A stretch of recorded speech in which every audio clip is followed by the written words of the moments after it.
Warning, the podcast you're about to listen to may contain graphic descriptions of violent acts and injury. Listener discretion is advised.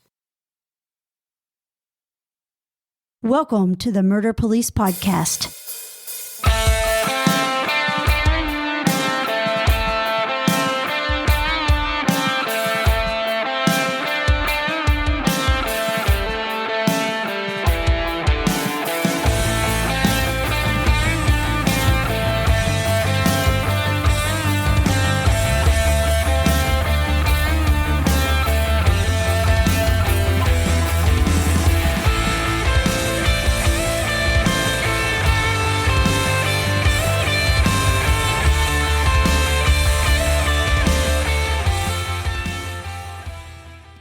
Hey, Wendy, where did we leave off on this case? Oh, when we left off, we were about to learn who Haley's killer was.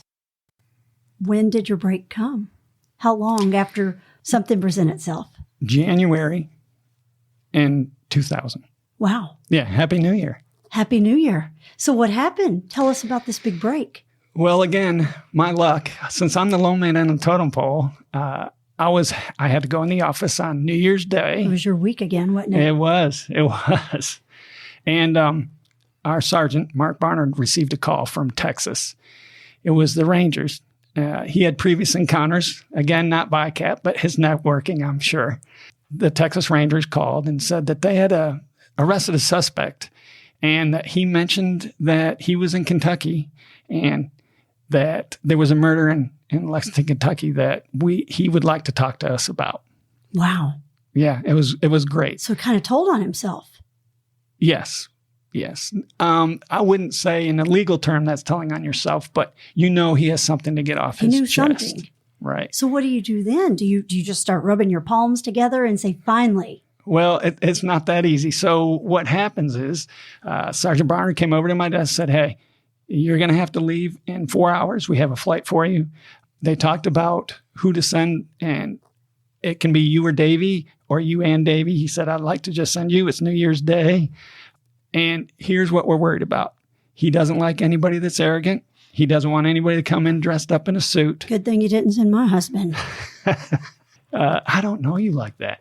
But just to have a conversation with the man. Just sit down. The ranger said that the suspect had already kicked one interviewer out of the room.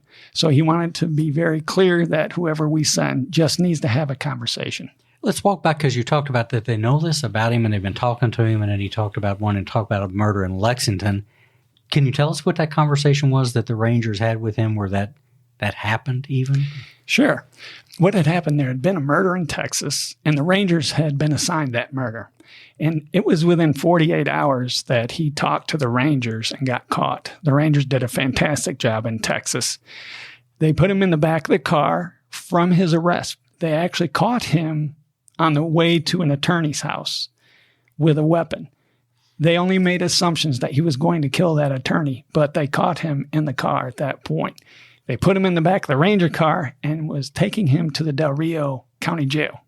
At that point, he said, I suppose I know what this is for. He thought it was about Lexington when, in fact, the Rangers were charging him with a murder in Texas. Oh. What was that story of that murder? Do you have any details about the one they picked him up on? I do.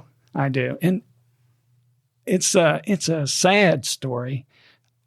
There were two girls that were staying overnight with each other in a trailer park. And the 13-year-old Katie Harris had Crystal Sayers over at her house overnight in their trailer. Crystal's parents had to go make a trip. Her father was looking for a job in another state. So Crystal was staying with Katie. During the middle of the night, Tommy Lynn Sells climbed in the rear window of the trailer and covered Katie's mouth and sliced her throat and sexually assaulted her. Wow. Crystal Sayers was laying in the top bunk at the time this occurred, and she woke up out of a dead sleep, saw Tommy Lynn Sells slice Katie's throat, so she was very quiet and closed her eyes, and she said, I don't think he can see me if I can't see him, right? Just like a young child would when they're afraid. Well, when Tommy Lynn Sells was done murdering Katie Harris, he noticed Krista Searles and went up to the top bunk, reached his hand up, covered her mouth, and sliced her throat.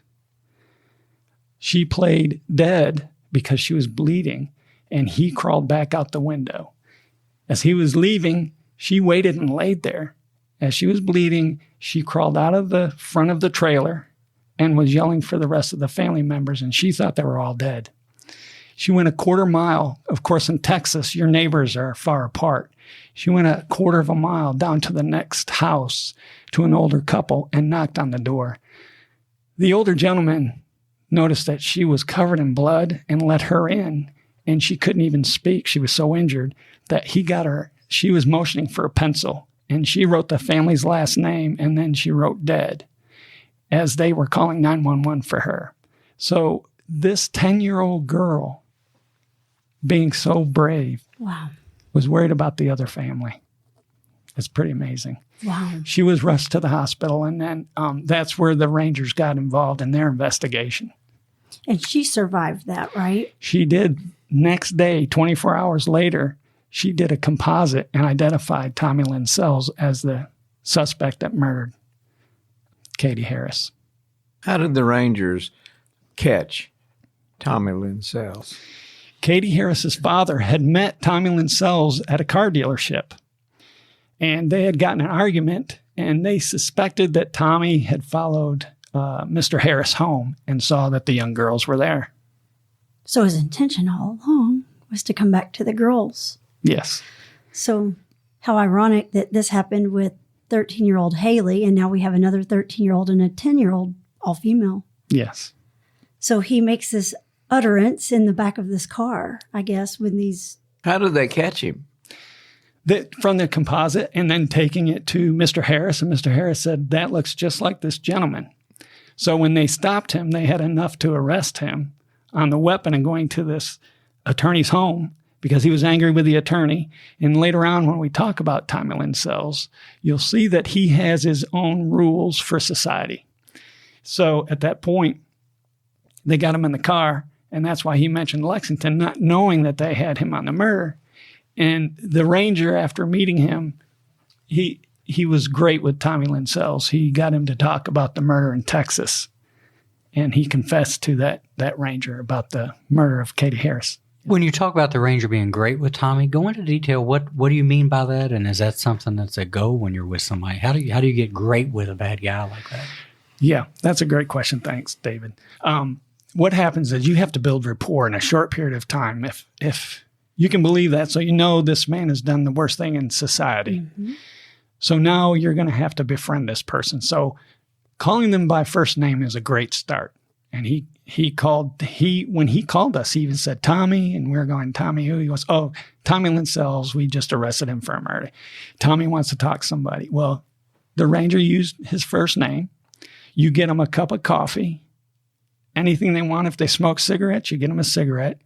And you approach them about the issue that you want to talk to them about. You approach it like it's no big deal. You minimize their role in anything they've ever done. And then you start to empathize with them. Hey, I understand you had an argument with a gentleman earlier. And so we have seen that there's been a disruption in his house. I'd like to talk to you about that. Can you tell me anything that you know? And so you let them, what David and I and a bunch of the other homicide detectives used to say, you keep them talking and you get a great lie is better than no one talking at all. So if you can start them talking and even lying to you, then you're off to a really good start. And here's a psychological thing that once you get a person with that personality of Tommy Lynn Sells, and you'll know that personality right off, they always want to tell you a story and how wonderful it is, and the things that they have done is not their fault. And then you can start using what they tell you against them. Wow. So you get the call from this ranger, and were you just blown away? Were you just thinking, here we are, some 8 months later? Yes, I was. I was a little excited, but a little nervous too, because if you've ever been to Del Rio, it's in East Jesus, so it's way out there. So you land in San Antonio, but you have to drive almost through the tip of Mexico and then back up into a corner of Texas. What kind of preparation did you do once you got there talking to the Texas Rangers? Well, prior to that, Mark Barner, Sergeant Barner, and I talked. I went and bought a cooler once I landed there because I want his DNA, right? And I'm going to have to fly back with it. So I want to get the correct equipment to keep the things cold, get the swab, and keep them secure. So a cooler is like a carry-on to me. So that's what I'm going to bring back with me if I can get his DNA. So at that point, I call the Ranger.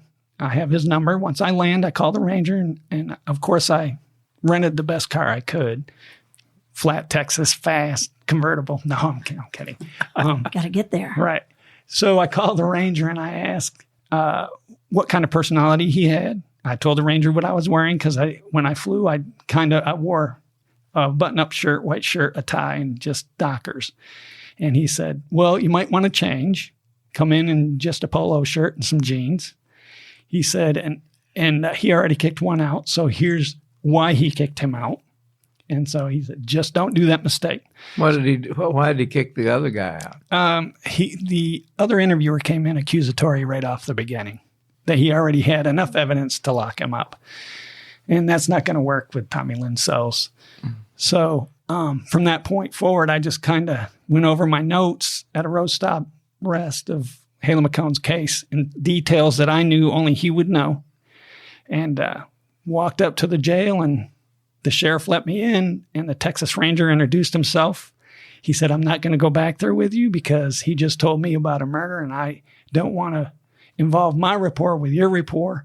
We'll set you up in a supply closet. That's the only place they had for me to interview Tommy Lynn Sells, and they used a VHS recorder. Wow. Well, I have to ask, when you were on that plane and driving in your little fast car down to Del Rio, were you excited? Were you nervous? Were you just thinking, oh my God, I could vomit, I'm so nervous? Or were you just like, I'm excited, we finally got this? Yes. My favorite part of the job, believe it or not, is not testifying in the court. My favorite part is interviewing, getting information, and trying to get the admission or confession of suspects. I love doing that.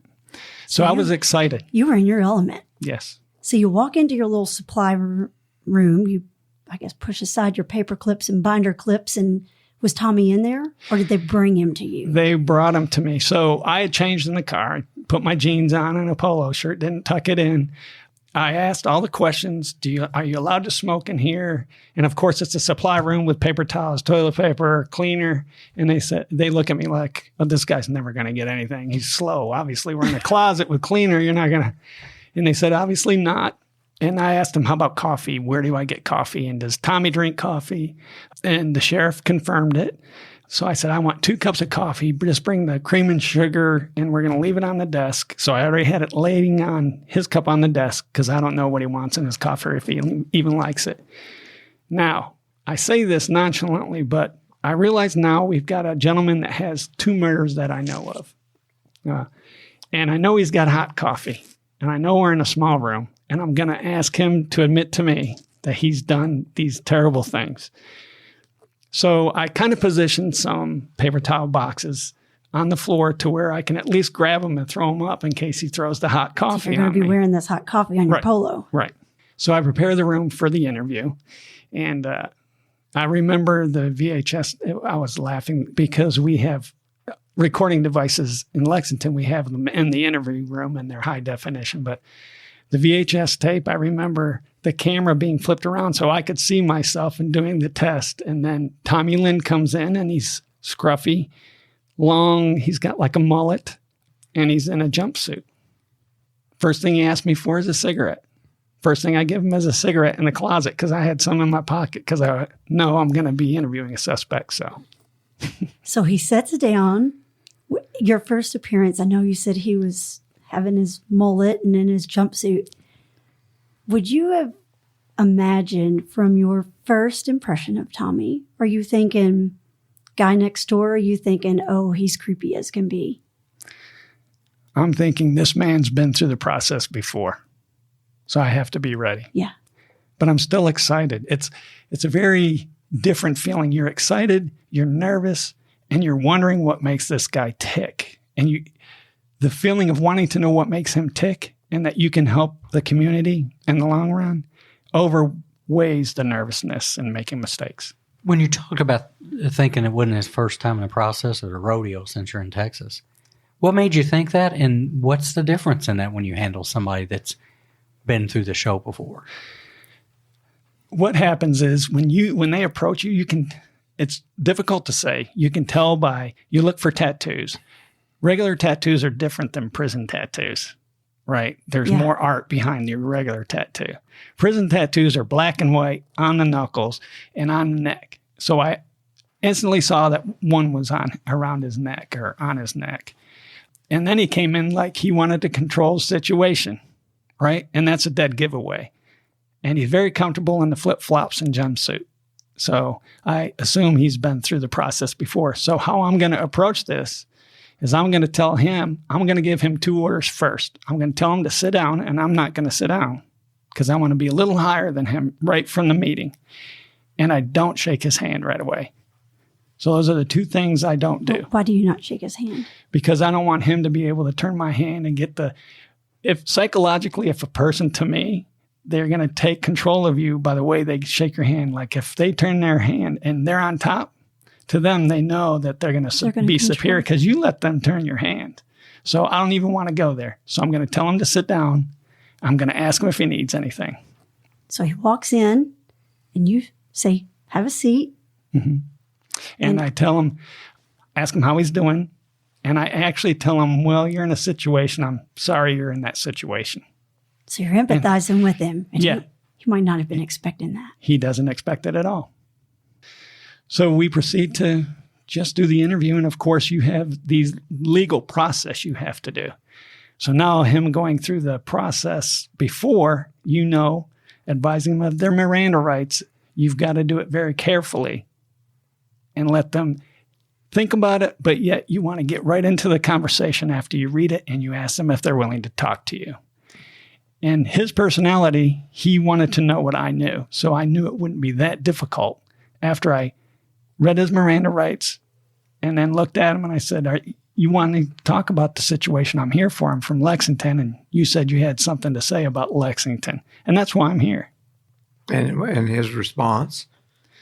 I don't remember exactly, but I do remember him saying, well, what do you do? And I had to tell him I'm a homicide detective. He says, well, I guess you know why I asked for a detective from Lexington. That's what I remember, our banter back and forth. I said, yeah, but I've been asked to come to a lot of places and people just want sympathy or a visitor. A lot of people want visitors because they're alone in jail for a while. I said, so I need to know that I'm talking to the right person. So you turned it back around on him. Yes. And what does he say when you say, are you the right person? So he says, well, I want to talk to you about a girl in Lexington. I said, that's why I'm here. I'd like to talk to you too. So tell me a little bit about where you're from, because you don't want to go right into what they've done. They're not going to tell you. They may tell you, but they won't be honest, right? Because he knows in the long run, this may go to court as well. So he's building his defense the same time he's telling you what he's done. Trust me, that happens a lot in the interview room. We talk about how he was raised, where he traveled, very interesting things on Tommy Lynn Sells and him traveling across country. We spent a lot of time about where the system failed him before we even talked about Haley's murder. He blames the judicial system in Washington State about not keeping him in when he asked for mental behavior assistance because he was arrested there. And he said if it weren't for Washington State, these other things wouldn't have happened. And then he talks about how he was in jail in Lexington, Kentucky, and they let him right out the same night. And he was working over at Transylvania University as a groundskeeper.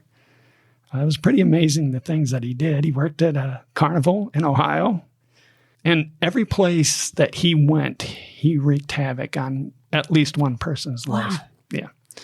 He talked about a murder he committed in Ohio. And I kind of stopped him and I said, we will get back to that murder because now there's 3 that I know about. And I know the ranger didn't bring up 3. And I told him we'd get back to that because I'm interested in that too. But we need to talk about Haley. And then we started about the details of Haley McHone's murder here in Lexington, Kentucky. How did he get around when you talk about him getting around the country? He got around by train. Now, it's very interesting because I asked him, I said, how do you know which train is going in which direction? And I know it's strange because I'm there about a homicide, but that you get to know a person and you learn for the next case. And he said, well, I never learned which direction the trains were going. I would always jump on with somebody who knew they were going somewhere. So he would follow a homeless person onto that train and go to the next state. Wherever that may be. Wherever the train stopped and he felt warm enough, he stopped. So when you say, let's talk about, you divert him back. Let's talk about this. Did you call her by name or did you say, this girl? At the beginning, I didn't call her by name and I wanted it. It's another technique. Once you start talking about the murder, if you put a name to it, his personality, you have to really judge the personalities of who you're talking to, but his personality, he could identify with a name. And he had asked her name when he had the encounter with Haley. So I wanted to see and I didn't know that at first until he told me, and I wanted to see his expression when I started using her name. And what was it? He was fine with it. He was fine with calling her Haley. So do you then say, well, tell me about this. Did he just open right up and the floodgates flowed and he just started from beginning and went to end? Right. I talked to him. It took about 6 hours and then we took a break and then we talked 2 more hours. So we went through several cigarettes and probably 2 cups of coffee apiece. So when I talk about an interview, it's not something it's an hour and I'm out of there. Like I said, we talk about him first and we get to know each other. And of course, if you have to tell them, I don't never tell them the truth about me, but if they ask, I always lie to them and tell them something interesting that I think they want to hear. And eventually, we started talking about Haley and how he came to Lexington on a train. And he had worked in Lexington for a little bit and he liked his alcohol. He admitted that. He got arrested for DUI. And when he got out that night, he started walking to the University of Kentucky. And when it was getting light out, he went to the park. And he noticed a woman walking a dog. And he said, I was going to attack that woman that morning. But when he went up and asked her how her day was going, he said that dog was mean.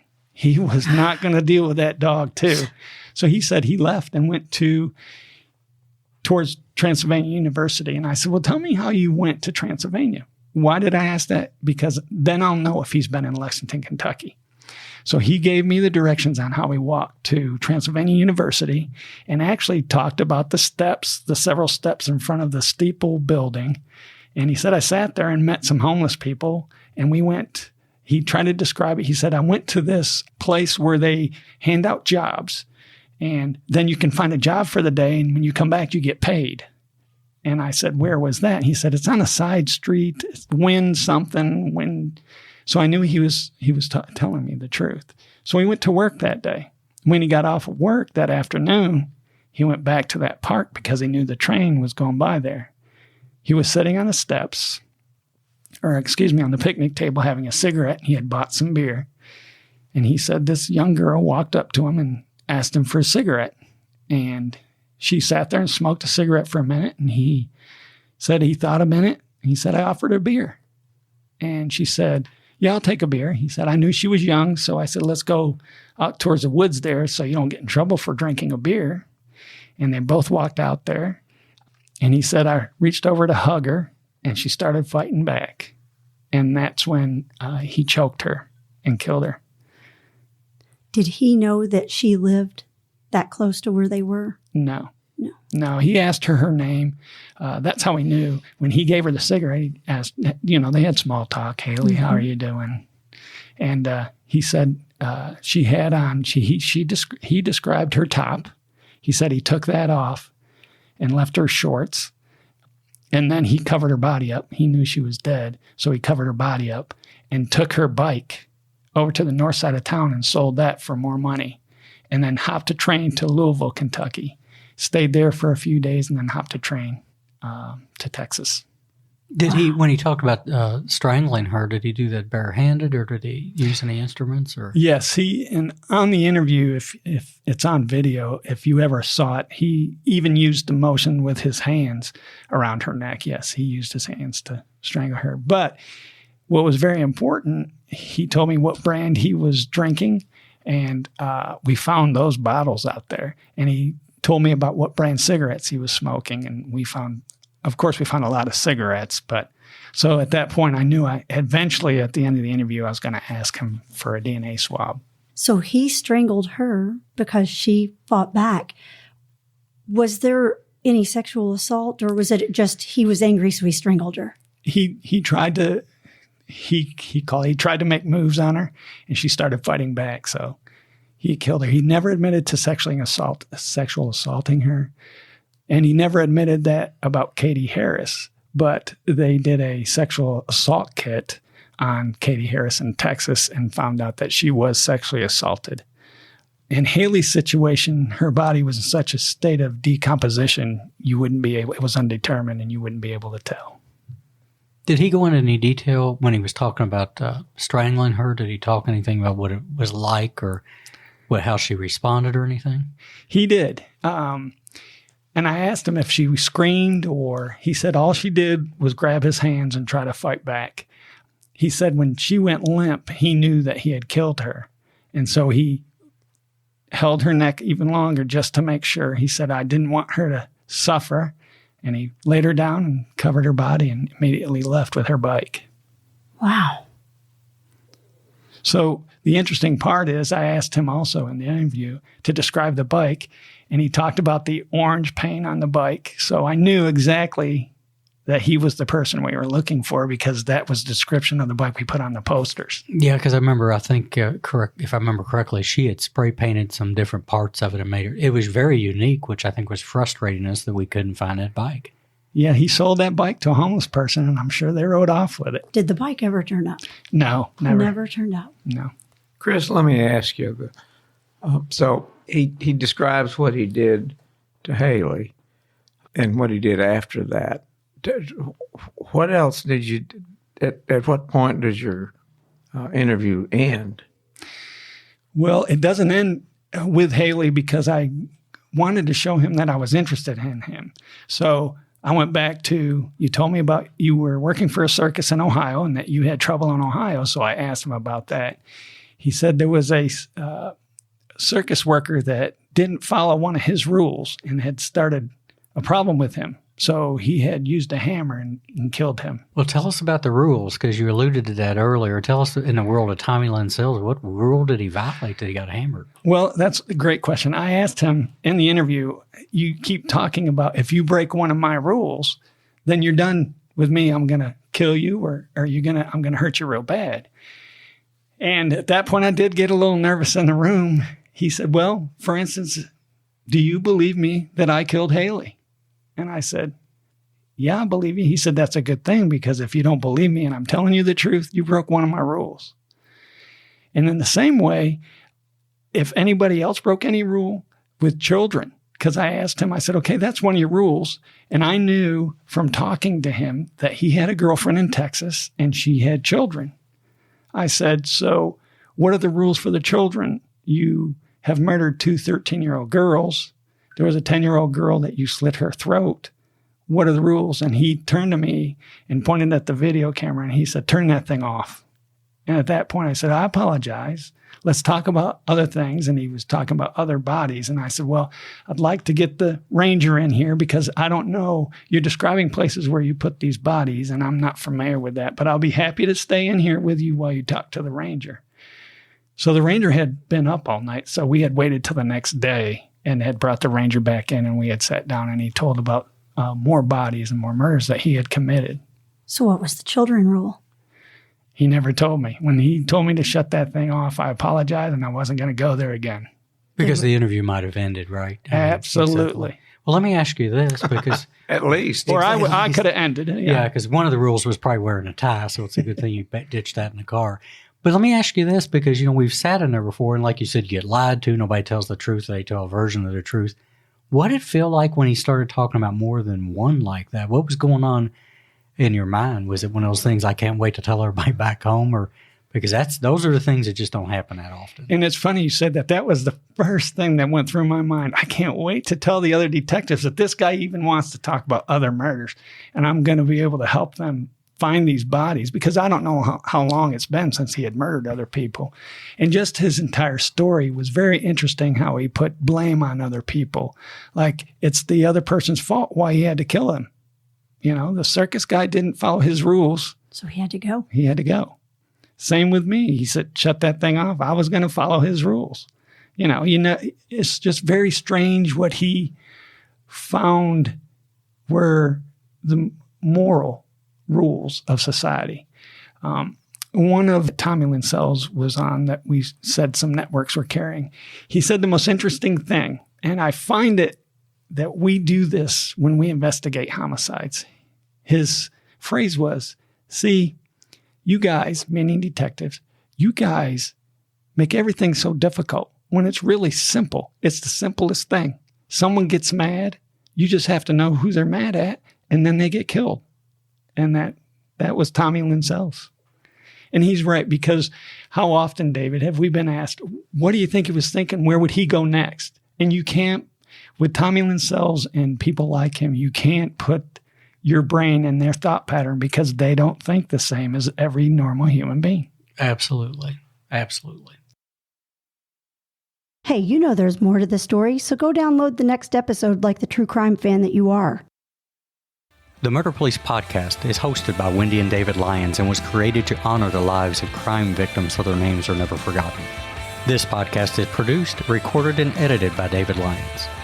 The Murder Police podcast can be found on your favorite Apple or Android podcast platform, as well as at murderpolicepodcast.com, Facebook, Instagram, and Twitter. If you have enjoyed this podcast, please subscribe for more and give us a 5-star review on Apple Podcast or wherever you download your podcast from. And please tell your friends.